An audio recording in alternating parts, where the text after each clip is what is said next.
السلام علیکم معزز ناظرین، دوستوں، بہنوں، بھائیوں اور بزرگوں، میں حافظ صفد نواز ایڈوکیٹ آپ کو اپنے اسلامی چینل کے اندر خوش آمدید کہتا ہوں۔ اور آج ہم انشاءاللہ سورہ البقرہ کی آیات نمبر 89 اور 90 کا تلاوت، ترجمہ اور تفسیر پڑھنے کا شرف حاصل کریں گے۔ پہلے ہم درود شریف پڑھتے ہیں اور پھر ہم تلاوت فرماتے ہیں۔ اللهم صل على محمد وعلى آل محمد كما صليت على إبراهيم وعلى آل إبراهيم إنك حميد مجيد. اللهم بارك على محمد وعلى آل محمد كما باركت على إبراهيم وعلى آل إبراهيم إنك حميد مجيد. أما بعد فأعوذ بالله من الشيطان الرجيم. بسم الله الرحمن الرحيم. بئس ما اشتروا به أنفسهم أن يكفروا بما أنزل الله بغيا أن ينزل الله من فضله على من يشاء من عباده فباءوا بغضب على غضب وللكافرين عذاب مهين. وَإِذَا قِيلَ لَهُمْ آمِنُوا بِمَا أَنزَلَ اللَّهُ قَالُوا نُؤْمِنُ بِمَا أُنزِلَ عَلَيْنَا وَيَكْفُرُونَ بِمَا وَرَاءَهُ وَالْحَقُّ مُصَدِّقًا لِمَا مَعَهُمْ. قُلْ فَلِمَ تَقْتُلُونَ أَنبِيَاءَ اللَّهِ مِن قَبْلُ إِن كُنتُم مُّؤْمِنِينَ. صدق اللہ العظیم.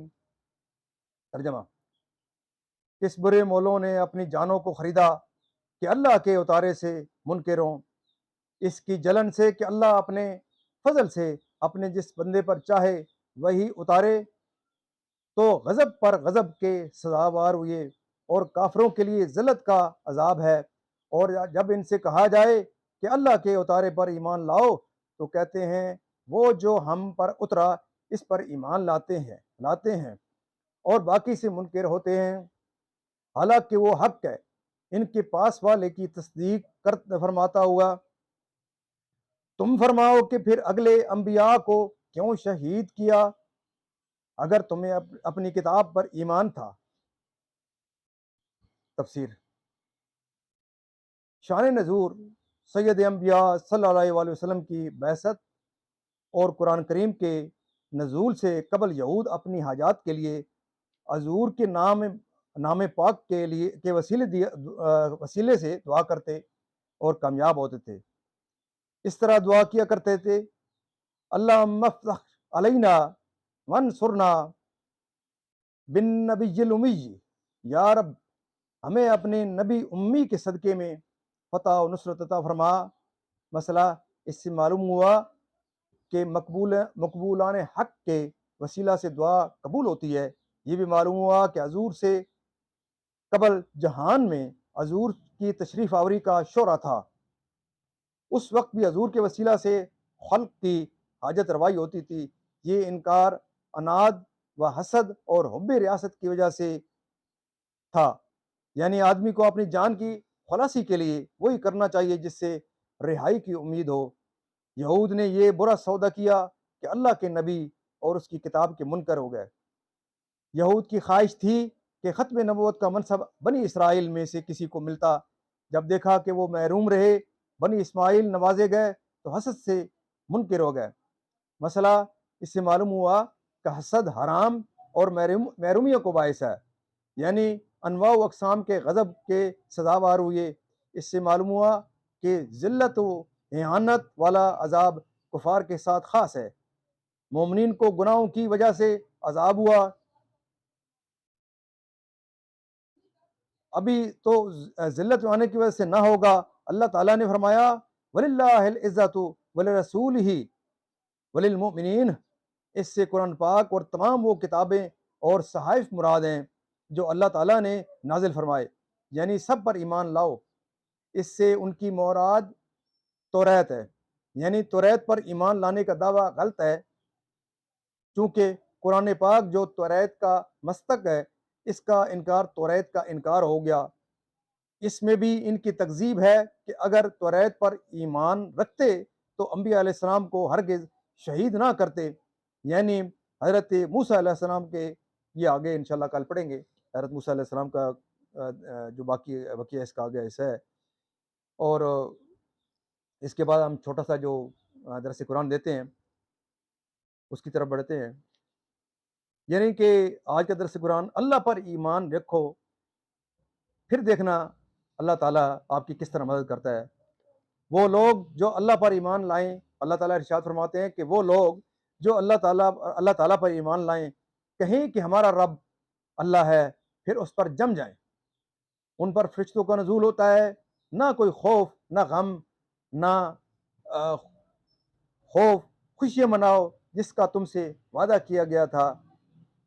اللہ کی ربوبیت پر جب انسان کا یقین کامل ہو جاتا ہے کہ میرا رب اللہ ہے، ربی اللہ، نہ اس کے لیے کوئی کھٹکا ہوگا، نہ کوئی خطرہ، نہ کوئی خوف، جو کچھ ہو رہا ہے اسی کی اذن سے ہو رہا ہے، اللہ کے اذن سے ہر کام ہو رہا ہے، اللہ کے اذن کے بغیر پتہ بھی نہیں ہل سکتا۔ یہ کوئی اندھا بہرا معاشرہ نہیں ہے جس سے کوئی خوف نہ ہو۔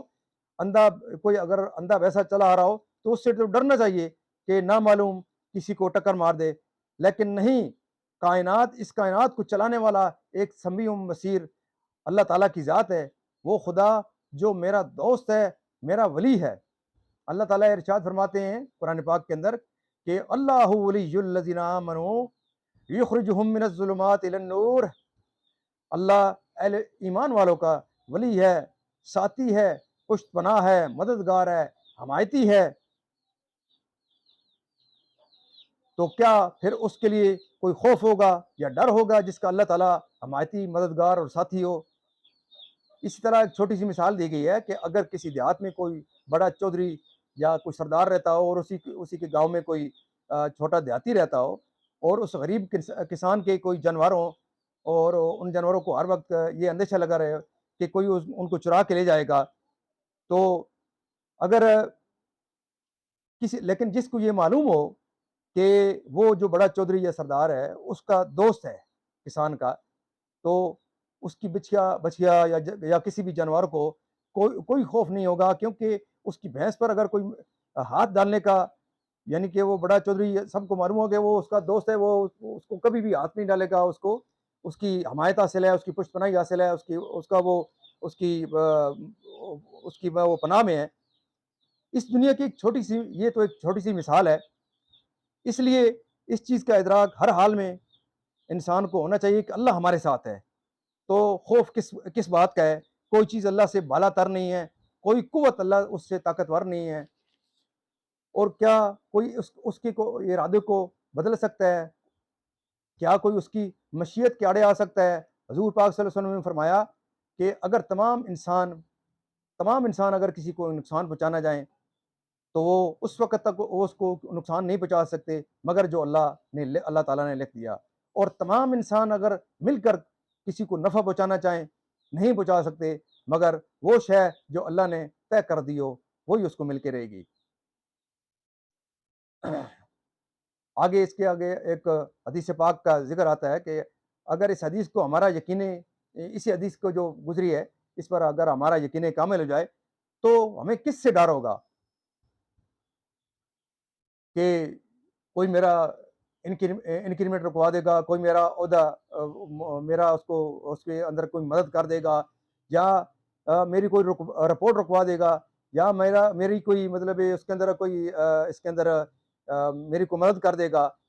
یہ نقصان کا جو ڈر ہے، یہ اس کا ڈر یا اس کا ڈر یا اس کی خوشامند، اس کام کے لیے کسی کے پیچھے بھاگنا، اس کام کے لیے کسی کے پیچھے بھاگنا کہ کوئی بندہ کوئی بڑے عہدے والا میرا کام کر دے گا، تو یہ سب جو ہے وہ شرک ہے۔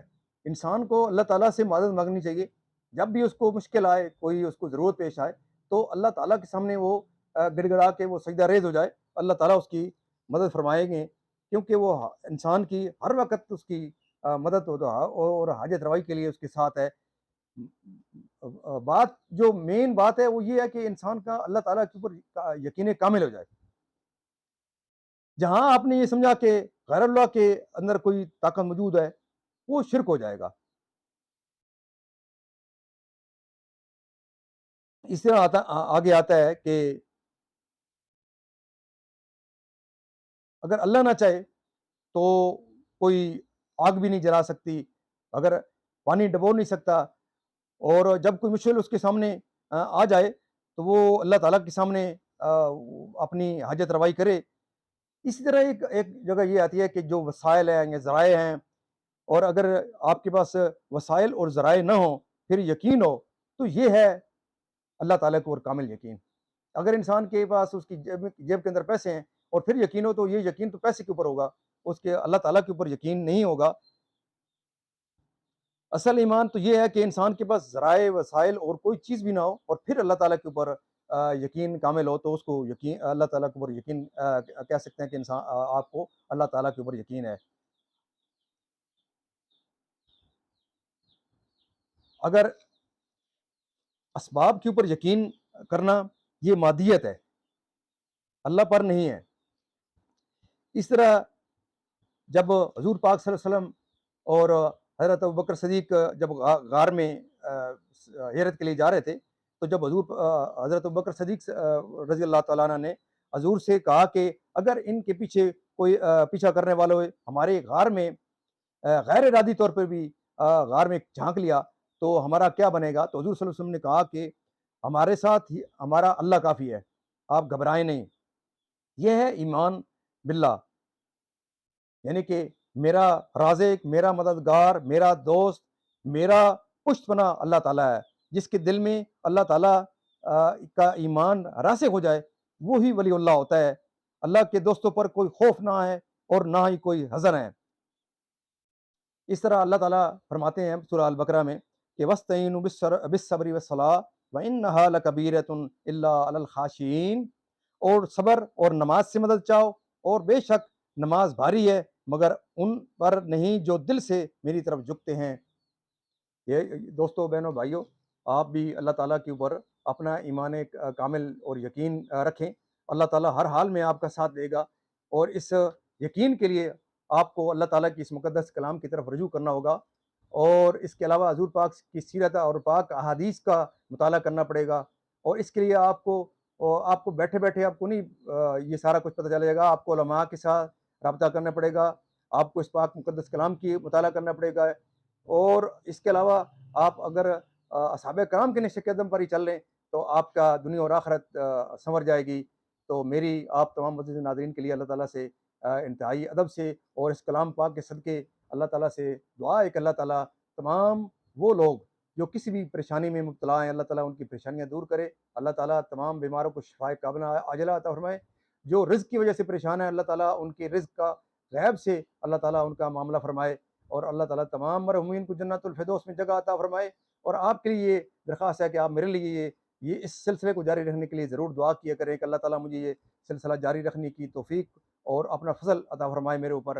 اور جاتے جاتے میں آپ تمام دوستوں، بہنوں، بھائیوں سے یہ ضرور درخواست کروں گا کہ میرے اس چینل کو ضرور لائک اور شیئر اس لیے کریں تاکہ یہ چینل زیادہ سے زیادہ وائرل ہو، اور زیادہ سے زیادہ لوگ اس کو دیکھیں. اور اگر میری یا آپ کی وجہ سے کسی کو ہدایت مل گئی یا کوئی صراط مستقیم پر چل گیا تو میرا اور آپ کا انشاءاللہ معاملہ دن قیامت اللہ تعالیٰ کے سامنے ہم سرخرو ہو جائیں گے. آمین ثم آمین.